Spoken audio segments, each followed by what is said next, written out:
Welcome to my channel the proper guidance.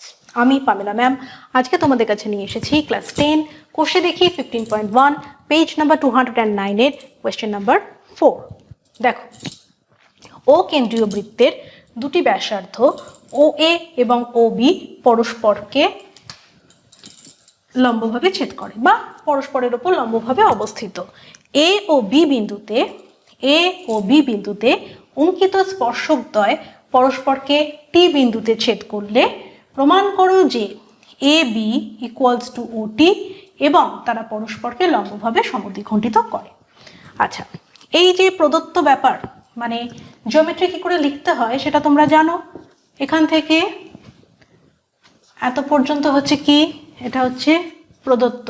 ফুল সেন্টেন্সে প্রদত্ত লিখবে, এই করলে বলে এখানে শেষ করবে না, লিখবে টি বিন্দুতে ছেদ করেছে, ওকে, বা করলো, ওকে।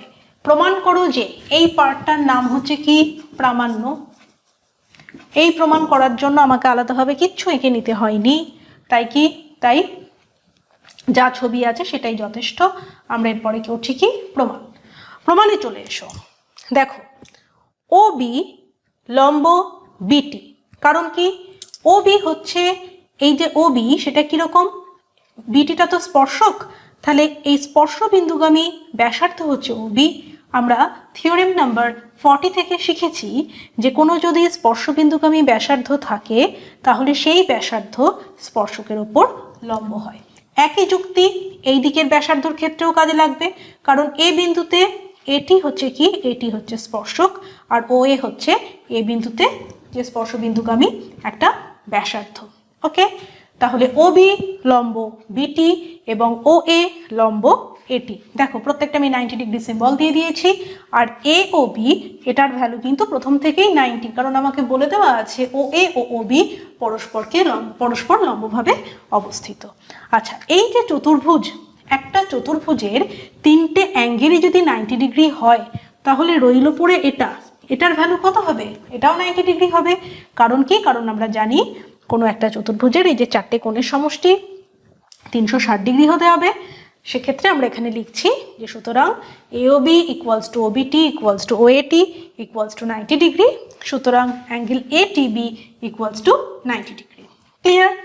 এবার দেখো, এটাও 90 ডিগ্রি, এটাও 90 ডিগ্রি। ও বি লম্ব হচ্ছে বিটি আর এটি লম্ব, এটা যখনই আমি এটিবি 90 ডিগ্রি পেলাম তার মানে এটি লম্ব বিটি। একই সরলরেখার উপর ও বিন্দু থেকে এটা হচ্ছে ও বি লম্ব আর এ বিন্দু থেকে এটি লম্ব, তার মানে কি এরা দুজন পরস্পরের সমান্তরাল সরলরেখা। আবার ঠিক একই রকম ভাবে উল্টো দিক থেকে দেখো, ও এ সমান্তরাল হচ্ছে বিটি। আচ্ছা, এখানে আমি এটা লিখিনি, তোমরা চাইলে এখানে লিখে নিতে পারো, যেহেতু ও বি সমান্তরাল এটি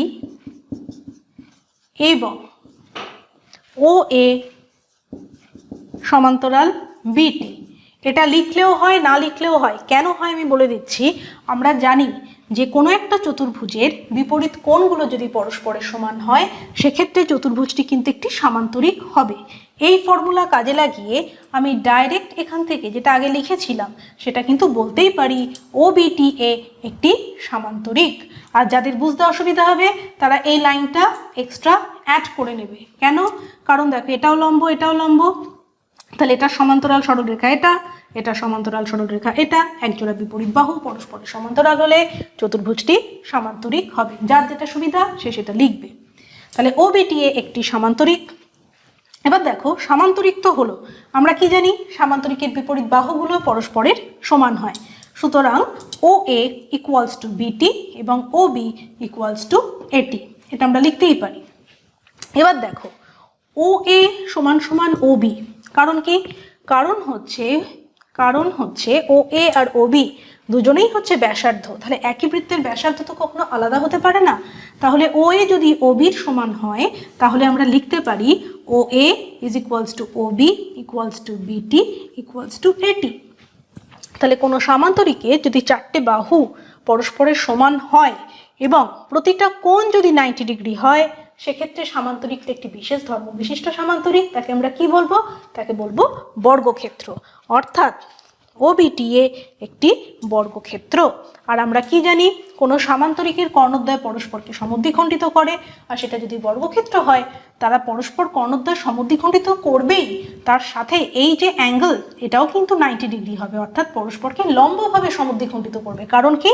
কারণ এটা একটা বর্গক্ষেত্র। সুতরাং বর্গক্ষেত্র OBTA এর কর্ণদ্বয় AB = OT, এটা তো হতেই হবে, দুটো সমান, এবং AB ও OT পরস্পরকে লম্বভাবে সমদ্বিখণ্ডিত করে। কারণ কি? এই লাইনটা আমি একটা কারণেই লিখতে পারলাম, কারণ OBTA এটা একটি বর্গক্ষেত্র। তো this is the most important point. খুব ভালোভাবে প্রমাণটা দেখবে, এখানে কিন্তু ছোট ছোট অনেকগুলো কনসেপ্ট এক জায়গায় করে এই প্রমাণটা করানো আছে।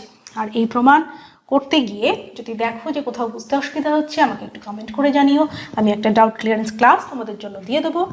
আর আরেকটা যেটা কথা সেটা হচ্ছে, দেখো পড়াতে গিয়ে অনেক কিছুই হয়তো বোর্ডে আমি লিখি না, যে কথাগুলো মনে হচ্ছে যে তোমাদের বুঝতে অসুবিধা হয় বা বোর্ডে লেখা নেই, ভিডিওটা পজ করে তোমরা সেটা নিজেদের খাতায় নিজেদের মতন করে নোট ডাউন করে নেবে। ওকে, তো আজকে আমরা শিখলাম কোয়েশ্চেন নাম্বার 4। নেক্সট ডে আমরা অন্য কোনো কোয়েশ্চেন নিয়ে আলোচনা করব। আজকের জন্য ক্লাস এইটুকুই। Thank you for watching.